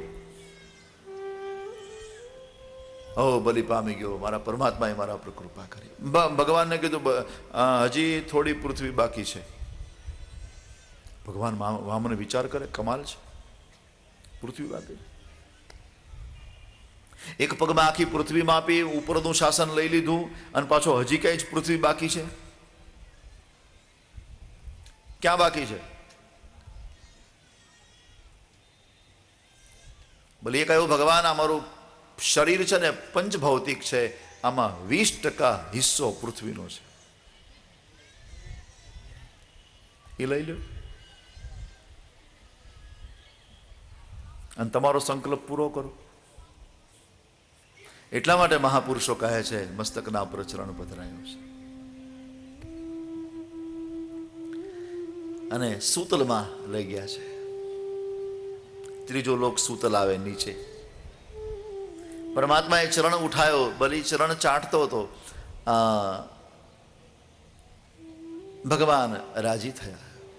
બલીએ કહ્યું, ભગવાને કહ્યું બલી, બોલે ભગવાન મારા તો રૂવાડા કઠિન છે, તમારા ચરણ એના કરતા કોમળ છે. પ્રસન્ન થયા છે પરમાત્મા. બલીને કહ્યું બલી ભૂતલનું રાજ્ય હું લઈ લઉં છું અને સૂતલનું તને આપું છું, આના કરતા વિશેષ તને કઈ જોઈએ તો માંગ. માંગવાનું કહ્યું એટલે બલીએ કહ્યું ભગવાન આ સૂતલનું રાજ્ય મને આપતા હો તો એક કામ કરો, આ સૂતલના દરવાજે તમે ચોકીદાર બનો. ભગવાને વિચાર કર્યો કે હાથે કરીને ફસાણો, આના કરતા બોલ્યો ન હોત તો સારું હતું. પણ ભગવાન ભક્તવત્સલ છે એટલે કર્યા વગર છૂટકો નહીં. લાકડી હાથમાં લઈને દરવાજે ઉભા રહ્યા, ગાર્ડ બનીને, સિક્યુરિટી મેન, ચોકીદાર. ભગવાન ચોકીદાર બની ગયા. કેટલા મહિનાઓ નીકળ્યા. લક્ષ્મીજી ગભરાયા. લક્ષ્મીજીને એમ થયું મારા ભગવાન ક્યારના ગયા પણ હજી પાછા ના આવ્યા. ભગવતી લક્ષ્મી ભગવાનની ખોજ કરવા નીકળી તો ચિત્રકૂટમાં આવ્યા. નારદજી મળ્યા. નારદજીને પૂછ્યું તો ભગવાનને ક્યાંય જોયા? નારદજી કહ્યું તને ખબર નથી? ના, નોકરી કરે છે. ક્યાં? બલીન દરવાજે. લક્ષ્મી ગભરાયા. નારદજી કહ્યું ગભરાવ નહીં માતાજી, બલીને કોઈ બેન નથી, તમે બેન બનીને જાઓ અને શ્રાવણ મહિનો શ્રવણ નક્ષત્ર આવે, રક્ષા બાંધી પ્રભુને પાછા માગી લો. બલીને ત્યાં લક્ષ્મી બેન બનીને ગયા. બલીને કહ્યું મારે કોઈ ભાઈ નથી. બલીએ કહ્યું સારું, મારે કોઈ બેન નથી. સંબંધો શરૂ થયા. બલીને ખબર નહીં કે આ લક્ષ્મીજી છે. પણ બલી પોતાનો રાજ્યકારભાર પૂરો કરે અને પોતાના શયન કક્ષમાં જાય એટલે લક્ષ્મી પાછળથી ભગવાન પાસે દરવાજે લાકડી લઈને ઊભા હોય ત્યાં પહોંચે. ભગવાનને એવા ધમકા, આ તમે શું કર્યું? આ તમારે કરવાની જરૂર શું હતી? તે ભગવાન પાછા લક્ષ્મીજીને ધમકાવે, તને અહીંયા મોકલી કોણે?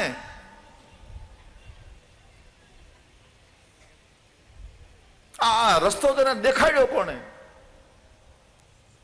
લક્ષ્મીએ કહ્યું નારદજીએ. ભગવાને કહ્યું મળવા દે નારદને, અહીંયા શાંતિ નહીં.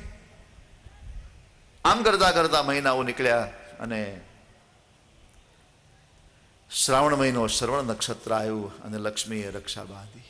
એને બધું બલિરાજા બલીએ કહ્યું માગો શું આપું. એ વખતે લક્ષ્મીએ કહ્યું મારા પ્રભુને છોડી દે. એ વખતે ખબર પડી કે આ તો લક્ષ્મીજી હતા. ભગવાન લક્ષ્મીનારાયણને ઊભા રાખી ચરણની વંદના કરી અને વિદા કર્યા. અધ્યાત્મ અર્થ મહાપુરુષો બહુ સુંદર બતાવે. નારાયણને ઘરમાં પકડી રાખો, બાંધી રાખો તો લક્ષ્મી એની મેળે આવશે.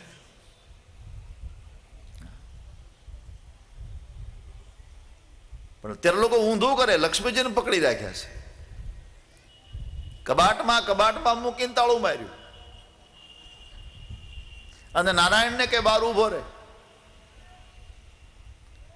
પછી લક્ષ્મીજી કેટલું રહે બિચારા. હા, વર્ષ, 2 વર્ષ, 5 વર્ષ, 10 વર્ષે તો પછી કબાટને તોડાવીને ભાગે.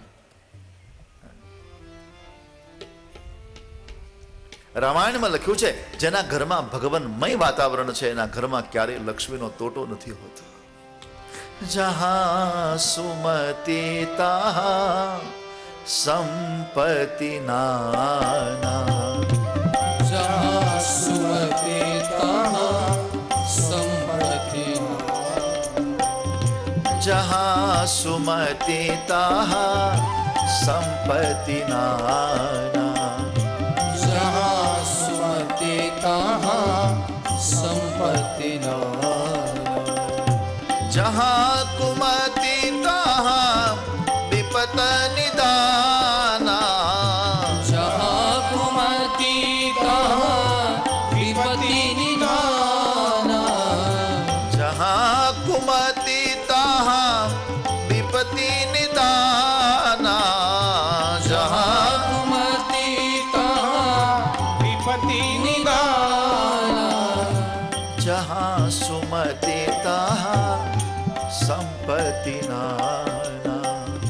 जहाँ सुमति तहाँ संपत्ति नाना. સુમતિ છે ત્યાં સંપત્તિ છે, કુમતિ છે ત્યાં વિપત્તિ છે. મત્સ્યાવતારનું ચરિત્ર કહી અને ભાગવતના અષ્ટમને વિરામ આપ્યો.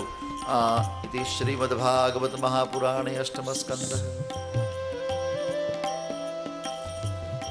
મનમંતરાણી સરસ સર્વાણી ત્વયોક્તાની શ્રુતાની મે. વીર્યાણંત વીર્યસ્ય હરે સત્ર કૃતાની ચ. મરીચિર્મનસસ્તસ્ય જગને તસ્યાપि કશ્યપ. દાક્ષાયણામ તતોદિત્યામ વિવસ્વાન ભવત સુત. તતો મનુશ્રાદ્ધ દેવ સંજ્ઞાયામાસ ભારત. શ્રદ્ધાયામ જનયામાસ દશઃ પુત્રાન સ આત્મવાન.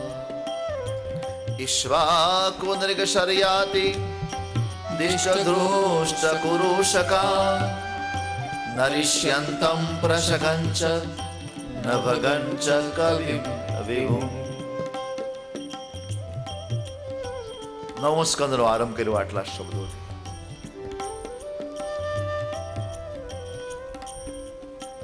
આ નવમ સ્કંદની કથાથી ભાગવતની કથામાં થોડુંક પરિવર્તન છે.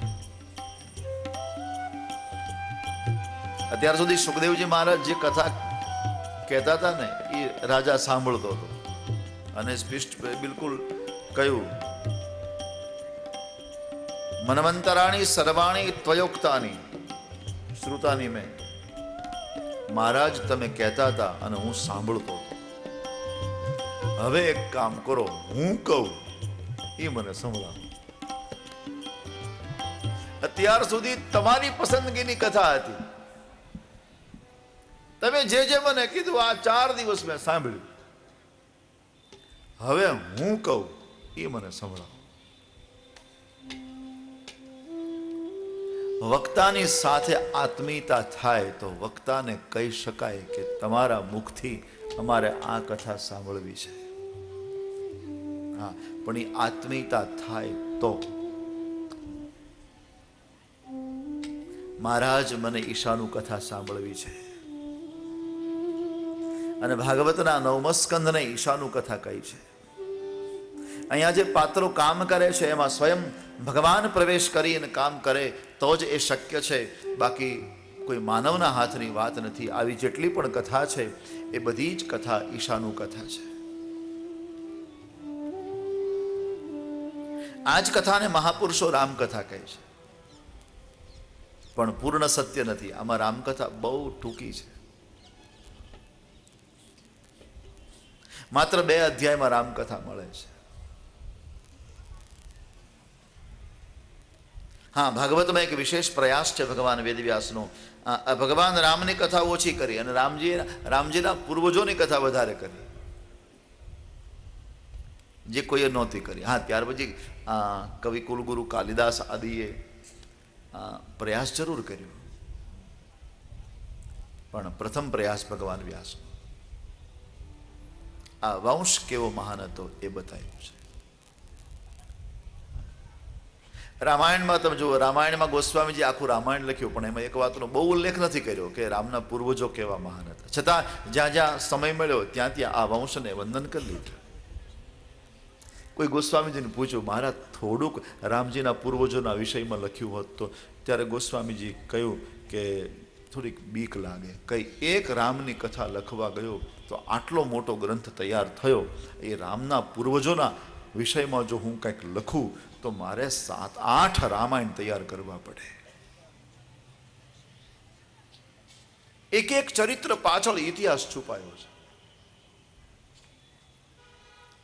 તમને જો આ વંશનો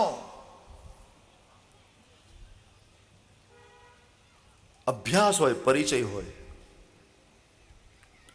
તો સૂર્ય ભગવાનના પુત્ર ઇક્ષ્વાકુ, આ લગભગ ઇક્ષ્વાકુથી મનુ, એમાં શ્રાદ્ધદેવ, એમાં ઈક્ષ્વાકુ. ઈક્ષ્વાકુથી આ વંશ સ્પષ્ટ થાય છે. ઈક્ષ્વાકુથી લઈ અને ભગવાન રામના પુત્ર કુશ સુધીના રાજાઓ લ્યો. જો તમને આ વંશનો અભ્યાસ હોય તો એક એક રાજવી ઐતિહાસિક છે. આપણે વધારે આગળ નથી વધતા. ઇક્ષ્વાકુથી લઈ અને ભગવાન રામજીના પુત્ર કુશ. જોકે ભાગવતમાં તો ભગવાન રામજી પછીની 36 પેઢીની કથા છે, રામ પછીની મળે છે. અને ટોટલી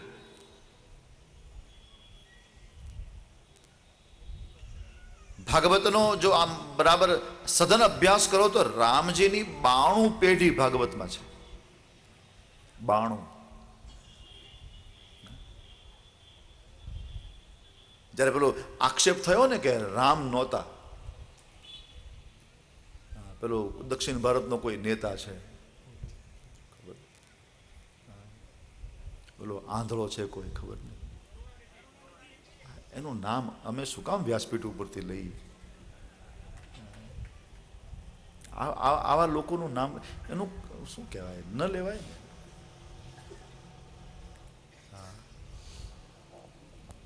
રામ નહોતા. અરે તારી ઝપટ બોલે કોડા. રામ નહોતા.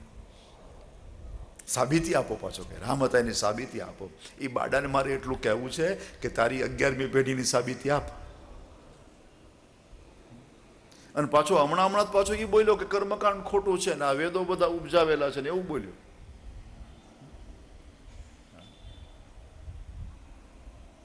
હિન્દુ સંસ્કૃતિ પર કેવા કેવા ષડયંત્રો રચાય, કેવા પ્રહારો થઈ રહ્યા છે.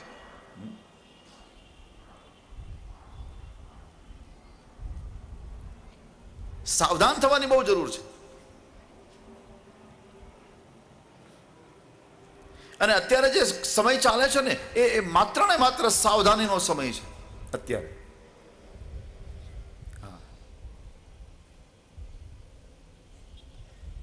જો સમાજ થોડા વર્ષો સાવધાન રહેશે તો સનાતન ધર્મ બહુ ફૂલશે, ફળશે. અને સનાતન ધર્મ સમગ્ર વિશ્વ ઉપર રાજ્ય કરશે. પણ આપણે સનાતન ધર્મીઓએ સાવધાન રહેવું પડશે.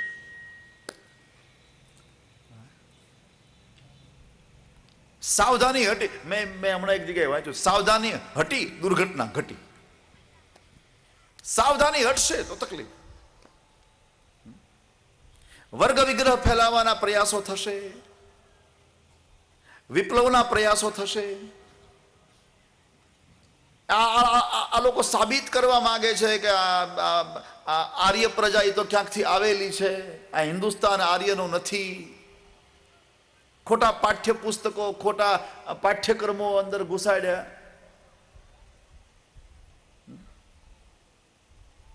એક વાત તમને કહું, વેદથી જૂનું આ સંસારમાં કાંઈ મળતું નથી. અને એમાંય વેદોમાંય તે ઋગ્વેદ અત્યંત પુરાણો છે.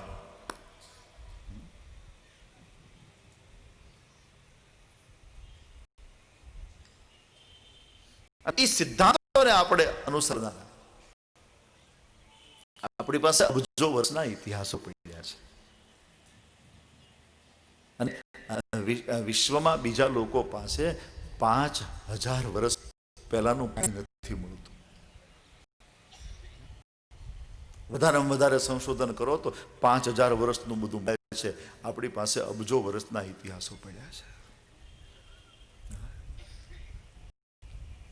મને કોઈ કહ્યું હતું કે આ બધા પુરાણો અબજો વર્ષ પહેલાના છે. મેં કીધું હા, અબજો વર્ષ પહેલાના છે, લાખો વર્ષ પહેલાના છે.